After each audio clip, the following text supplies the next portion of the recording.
Vijita, go home. You fail. You can't do this. Please go home. எந்திரிச்சா தானே வீட்டுக்கு போகலாம். தூக்கம் வந்துருச்சா. அஸ்ஸலாமு அலைக்கும் வரஹ்மத்துல்லாஹி வபரகாத்துஹு. அன்பார்ந்த அனைத்து உறவுகளுக்கும் இனிய மாலை வணக்கம். மீண்டும் மிக முக்கியமான சில தகவல். வெளிநாடு வாழ் தொழிலாளர்கள் பாதிக்கப்பட்டு கொண்டே இருக்கிறாங்க. மாதக்கணக்காக வெளிநாட்டு வேலைவாய்ப்பு பணியகத்துக்கு கம்ப்ளைண்ட் பண்ணியும் இன்னும் எந்த ஒரு முடிவும் இல்லை. மனுஷ நாணயக்கார இருந்த காலகட்டத்தில் கூட ஏதாவது ஒரு அறிக்கைகளை விட்டுட்டு நான் வெளிநாட்டவருக்கு அப்படி செய்கிறேன் இப்படி செய்கிறேன் ஏதாவது ஒன்று சொல்லிக்கிட்டாவது இருந்தான். ஆனால் இப்போ வந்திருக்கிற எல்லாருமே ஃபெயில். இவங்களால் எதுவுமே பண்ண முடியாது. வெளிநாட்டு வேலைவாய்ப்பு பணியகத்தினுடைய பொறுப்பாளர் விஜித ஹேரத், வெளிநாட்டு வேலைவாய்ப்புகளுக்கான அமைச்சர், ஃபெயில், கோ ஹோம். உங்களால் இது முடியாது, யூ கான் டூ திஸ். எங்களுக்காக ஒரு குரல், ஒரு வார்த்தை பாராளுமன்றத்தில் எங்களுடைய பிரச்சனைகள் சம்பந்தமாக ஒரு சிறிய குரலாவது இதுவரைக்கும் எதுவுமே இல்லை. இதுக்காக அவங்களுடைய ஆட்சியை நாங்கள் உருவாக்குறதுக்காக பலரும் ஒன்று சேர்ந்து பாடுபட்டோம். அனுரகுமார திசாநாயக்க ஜனாதிபதி அவர்களே, அதே போல் இவங்க ஆட்சிக்கு வாரத்துக்கு முன்னாடி வெளிநாட்டு தொழிலாளர்களுக்காக செயல்படுத்த போவதாக சொன்ன பல திட்டங்கள், எந்த ஒரு திட்டமும் இதுவரையிலையும் இன்னும் செயல்பாட்டில் இல்லை. இறந்த பிறகு, அதாவது இப்போ ரீசண்டாக வந்த தகவலின் அடிப்படையில் இறந்த பிறகு 6 லட்சமாக இருந்தது 20 லட்சம் ஆக்குறாங்களாம். அப்போ அந்த 20 லட்சம் கிடைக்கிறதுக்காக நாங்கள் சாகணும், வாழ்கிறதுக்கு ஏதாவது வழி பண்ணி தருவானுங்கன்னு பார்த்து இவனுங்களை ஆட்சியில் வச்சா கடைசியில் செத்த பிறகு தான் 20 லட்சமா. என்ன கொடுமடா இது. வெளிநாட்டு வேலைவாய்ப்பு பணியகம் இலங்கையில் உறங்குகிறதா? அதே போல சவுதி அரேபியாவில் தூதரகம், இதுவரைக்கும் சவுதி அரேபியா தூதரகத்துக்கு எதிராக பல கம்ப்ளைண்ட், பல புகார்கள், பல தொழிலாளர்களுடைய பிரச்சனை சம்பந்தமாக வெளிநாட்டு வேலைவாய்ப்பு பணியகத்துக்கு கம்ப்ளைண்ட் பண்ணியும் புகார்களை அளித்தும் இன்னும் 6 மாதம், 2 மாதம், 3 மாதம், 5 மாத காலங்களாகியும் அந்த புகார்கள் வந்து சேரவில்லை. என்ன பிரச்சனை? சாதாரணமாக இந்தியாவிலிருந்து நடைபாதையூடாக நடந்து, வீதிகளூடாக நடந்து ஹஜ் யாத்திரைக்காக வந்தவங்க கூட ஹஜ் செஞ்சு முடிச்சுட்டு போய்த்தாங்க 2 மாதத்துக்குள்ள. ஆனால் இந்த அளித்த புகார்கள் நடந்து வந்தால் கூட இன்னும் வந்து சேரலை. அதுதான் மிகவும் வேதனையான ஒரு விடயம். இன்னைக்கு கடைசி கட்டம், சிலருடைய வாழ்க்கை வந்து கடைசி கட்டத்தில் இருக்குது.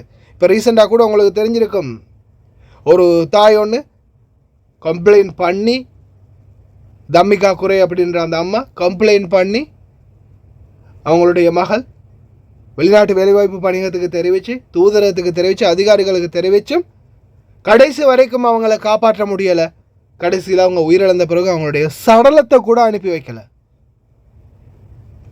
இந்த அளவுக்கு மோசமான நிலைமை உருவாகி இருக்குது. சவுதி அரேபியாவில் அதிகமான பிரச்சனைகள் வந்து தொடர்ந்து வந்து கொண்டே இருக்குது. சவுதி அரேபியா மட்டுமல்லாது மற்ற அனைத்து அரபு நாடுகளையும் இந்த பிரச்சனை இருக்குது. ஆனால் வெளிநாடு வாழ் தொழிலாளர்கள் அப்படின்னு சொல்லும்போது நிறைய விடயங்களை பற்றி அரசாங்கம் கணக்கு எடுக்குது, நிறைய விஷயங்களை பற்றி அரசாங்கம் பேசுது.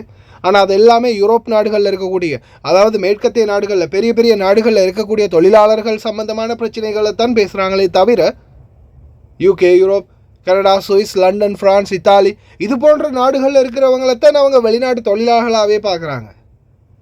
அதே இந்த அரபு நாடுகளில் இருக்கக்கூடிய தொழிலாளர்களை பற்றி எந்த ஒரு சிந்தனையும் இல்லை, எந்த ஒரு நோக்கமும் இல்லை. அதுதான் உண்மையான நிதர்சனம். இந்த சகோதரி பற்றிய அனைத்து தகவல்களையும் எங்களுடைய ஒரு தாய் மக்கள் உதவும் கரங்கள் ஜெனட் மேரி அம்மா அவங்களுக்கு சொல்லுவாங்க. ஹாஸ்பிட்டலில் அவங்க இருக்கிறாங்க சவுதி அரேபியாவில். ஆனால் இது வரைக்கும் வெளிநாட்டு வேலைவாய்ப்பு பணியகத்துக்கு கம்ப்ளைண்ட் பண்ணியும் தூதரகத்தால் ஒரு நாய் கூட போய் பார்க்கல. எந்திரிச்சா தானே வீட்டுக்கு போகலாம். தூக்கம் வந்துருச்சா.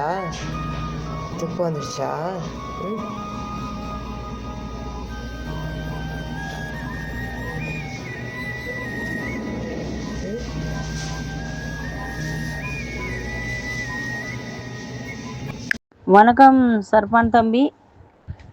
இந்த சகோதரியுடைய பெயர் வந்து கலையரசி. இவங்க வந்து சவுதி அரேபியாவை நோக்கி வேலைக்கு போயிருக்கிறாங்க. வந்து 2023 6ஆம் மாதம் 22ஆம் தேதி. இவங்க வந்து இந்த இப்போ கிட்டத்தட்ட 1.5 வருஷம் இவங்க வேலை செஞ்சிட்டாங்க. 11ஆம் மாதம் 19ஆம் தேதி போன வருஷம் 2024 11ஆம் மாதம் 19ஆம் தேதி இவங்க வந்து காலும் கையும் ஏலாமல் போயிருக்கிறாங்க. எப்படின்னு கேட்டால் நரம்பு வெடிச்சதாக, அதாவது சீனி ப்ரெஷர் கூடியாக தான் இருக்குதுன்னு சொல்கிறாங்க. ப்ரெஷர் கூடி நரம்பு வெடித்து இப்போ ஆப்ரேஷன் பண்ணி 2 மாதத்துக்கு பிற்பாடு கண் முழிச்சிருக்கிறாங்க. அவங்க நாம் யாராவது பேசுனா அவங்களுக்கு அது கேட்குது, ஒன்றும் இயலாது, காலும் கையும் இயலாது. ஸோ இந்த சகோதரியுடைய ஃபேமிலி கேட்குது எப்படின்னு கேட்டால், உயிரோட இந்த சகோதரியை ஸ்ரீலங்காவுக்கு அனுப்பி வைங்கண்டு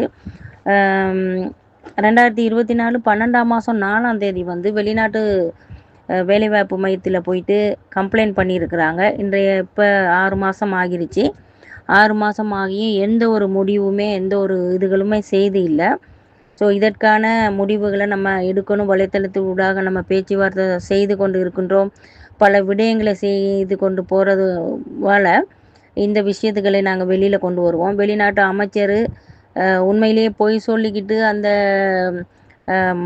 மனுஜ நாணயக்காரர் சரி கொஞ்சம் பரவாயில்ல போல். இப்போ உள்ள அமைச்சர் விஜித ஹேரத் வந்து எந்த ஒரு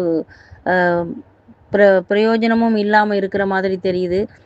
அதிகமான சகோதரிகள் வந்து சவுதியில் வந்து இன்னும் இம்மிசைக்கு ஆளாகிறாங்க. ரொம்ப அடி உத, சாப்பாடு இல்லாதது, சம்பளம் கொடுக்காதது, எத்தனையோ கம்ப்ளைண்ட் அடுக்கடுக்காக வருது. நம்மளுடைய வலைத்தளத்தில் நம்ம இருக்கிறதுனால நமக்கு அந்த பிரச்சனைகள் வந்துக்கிட்டு இருக்குது.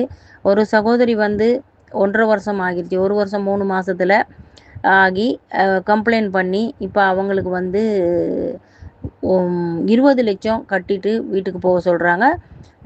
பீரோவிலையும், அதாவது வெளிநாட்டு வேலைவாய்ப்பு மையத்துலேயும் அப்படி தான் சொல்லியிருக்கிறாங்க, ஏஜென்சிலையும் அப்படி தான் சொல்லியிருக்காங்க, எம்பசி கால் பண்ணியும் அப்படி தான் சொல்லியிருக்குது. ஸோ இந்த மாதிரிக்கு பல பிரச்சனைகளுக்கு உள்ளாகிறாங்க. சவுதியில் ரொம்ப மோசமான முறையில் அங்கே ஹவுஸ்மேட்மார்களுக்கு நடத்தப்படுகின்றது. இதுக்கு நாங்கள் வந்து குரல் கொடுக்குறன்ற ரீதியில் இந்த செய்தியை நாங்கள் போடுங்க. முடிஞ்ச அளவுக்கு வெளிநாட்டு அமைச்சர்களுக்கு போயிட்டு சேர்றதுக்கு. இப்படியே நாங்கள் கத்திக்கிட்டு இருக்கிறோம். நம்மளுக்கு எந்த விதமான பிரயோஜனமும் இல்லாமல் இருக்குது. பிள்ளைகளும் அதே மாதிரி தான் கஷ்டப்படுதுங்க, அதே மாதிரி தான் இம்மிசைகளுக்கு உள்ளாகுதுங்க. ஸோ இதை நம்ம விடாமையே செய்யணும். தயவு செய்து இதை வந்து எல்லாத்துக்கும் வெளிப்படுத்துமாறு கேட்டுக்கொள்கின்றேன். ஜெனட் மேரி அம்மா அவர்களுக்கும் ரொம்ப நன்றி. கலையரசி சகோதரி மாதிரி இன்னும் எத்தனையோ பேர் இருக்கிறாங்க. யாருக்குமே இன்னும் நீதி கிடைக்கல. இந்த சர்ஃபானோ, ஜெனட் மேரியோ, கோவித கமாலோ அல்லது இன்னும் எத்தனையோ சோசியல் மீடியாக்களோ இல்லை இந்த தொழிலாளர்களுடைய பிரச்சனைகளை தேடி பார்க்க வேண்டியது. அரசாங்கம் சம்பளம் கொடுத்து அதிகாரத்தில் நியமிக்கப்பட்டிருக்கின்ற வெளிநாட்டு வேலைவாய்ப்பு பணியகம், இலங்கை தூதரக அதிகாரிகள் தான் இது சம்பந்தமாக பார்க்கணும். யாருமே இதை பற்றி கவனிக்கலைன்னா அரபு நாடுகளில் வாழ்கிற தொழிலாளர்களுடைய நிலைமை என்ன? 1 மாதம் நாங்கள் காசு அனுப்பலைன்னா அரசாங்கம் நக்கிட்டு போயிடும். இன்றைக்கும் எங்களுடைய காசுகளில் தான் அரசாங்கம் நடக்குது அப்படின்றத நிச்சயமாக ஒரு நாள் உணருவாங்க. ஆனால் உணரும் போது இந்த வெளிநாடுகளில் பல சடலங்கள் தான் மிஞ்சும் அவங்களுக்கு.